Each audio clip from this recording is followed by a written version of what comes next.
بسم اللہ الرحمن الرحیم۔ السلام علیکم ویورز۔ نادانوں کی بات پر تحمل عقل کی زکوٰۃ ہے۔ بہت زیادہ کھا کر بیمار ہونے والوں کی تعداد فاقہ کشی سے بیمار ہونے والوں سے زیادہ ہے۔ ہر بچے کی پیدائش اس بات کی علامت ہے کہ اللہ ابھی اپنے بندے سے مایوس نہیں ہوا ہے۔ سچ پر چلنے والوں کا ہر قدم شیطان کے سینے پر ہوتا ہے۔ حیرت ہے کہ انسان ہاتھ تو دنیا کے آگے پھیلاتا ہے مگر گلہ اللہ سے کرتا ہے۔ بری عادتوں کی طاقت کا اندازہ اس وقت ہوتا ہے جب انہیں چھوڑنے کی کوشش کی جاتی ہے۔ جتنی محنت سے لوگ جہنم خریدتے ہیں اس سے آدھی محنت میں جنت ملتی ہے۔ ترک تبلیغ کے لیے مخاطب کی ناگواری عذر نہیں۔ سورۃ الزخرف آیت نمبر 5۔ کیا ہم اس نصیحت کو تم سے اس بنا پر ہٹا لیں کہ تم حد سے گزر جانے والے لوگ ہو؟ انگریزی پڑھ کر دیندار بننا عربی پڑھ کر بے دین بننے سے بہتر ہے۔ یہ تجربہ شدہ بات ہے کہ جو بچہ سورہ یوسف پہلے یاد کرے اسے قرآن جلدی یاد ہو جاتا ہے۔ حضرت ابو ہریرہ رضی اللہ تعالی عنہ وفات نبوی صلی اللہ علیہ وآلہ وسلم سے 3 سال پہلے ایمان لائے، مگر حافظہ اتنا تھا کہ روایات سب سے زیادہ ہیں، چونکہ نبی کریم صلی اللہ علیہ وآلہ وسلم نے دعا کی تھی۔ بزرگوں کا کلام نقل کرنے سے کیا ہوتا ہے؟ دیکھیے طوطا کیسے ہو بہو آدمی کی طرح بولتا ہے، تو کیا وہ آدمی ہو جاتا ہے؟ ہرگز نہیں۔ سچائی کی مشل جہاں جلتی دیکھو فائدہ اٹھاؤ، یہ نہ دیکھو کہ مشل بردار کون ہے۔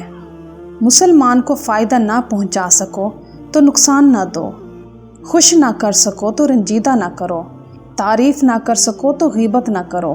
100 سال کی عمر میں ایک لمحے کی غلطی انسان کا رخ مشرق سے مغرب کی طرف بدل دیتی ہے۔ غلطی کے بعد چہرے کو بہانے کی چادر سے نہ چھپاؤ، کیونکہ چادر چہرے سے زیادہ میلی ہے۔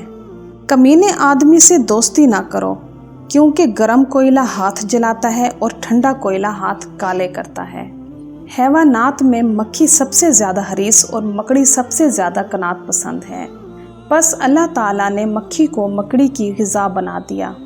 اگر انسان کے خیالات شرعی گواہ ہوتے تو کئی نیک لوگ بدمعاش ہوتے۔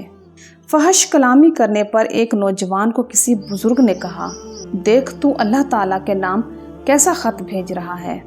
اگر غرور کوئی علم ہوتا تو اس کے کئی سند یافتہ ہوتے۔ اگر تو حق تعالیٰ سے راضی ہے تو یہ نشانی ہے اس بات کی کہ وہ تجھ سے راضی ہے۔ حضرت موسیٰ علیہ السلام نے دعا کی، خدایا مخلوق کی زبان مجھ سے روک دے۔ فرمایا، اگر میں ایسا کرتا تو اپنے لیے کرتا۔ لباس کے 3 درجے ہیں، ایک آسائش کا جو ضروری ہے، دوسرا زیبائش کا جو جائز ہے، اور تیسرا نمائش کا جو منع ہے۔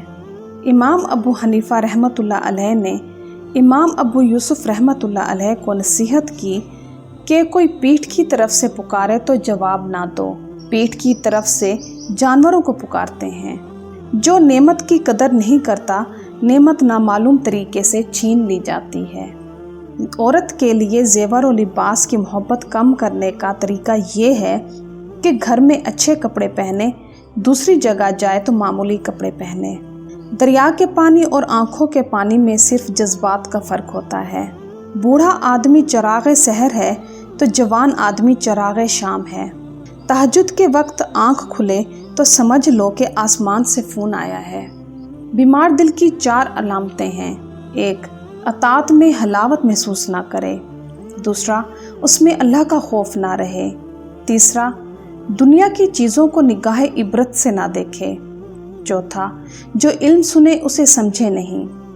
حضرت عثمان الخیری رحمۃ اللہ علیہ سے کسی نے پوچھا کہ اللہ کو زبان سے یاد کرتا ہوں مگر دل اس کے ساتھ موافقت نہیں کرتا۔ فرمایا، شکر کرو کہ اللہ کی یاد میں ایک عضو تو مطیع ہوا، دوسرا بھی ہو جائے گا۔ گناہوں سے پرہیز کیا جائے تو دین و دنیا میں مزے ہی مزے ہیں۔ اللہ تعالیٰ کی بارگاہ میں وہ بدی جو تمہیں رنجیدہ کرے اس نیکی سے بہتر ہے جو تمہیں نازاں کرے۔ یحییٰ بن معاویہ نے فرمایا، دل ہنڈیا کی مانند ہے جبکہ زبان چمچے کی مانند۔ چمچہ وہی نکالتا ہے جو ہنڈیا میں ہوتا ہے۔ اگر کوئی اہل دنیا کی تعظیم کرے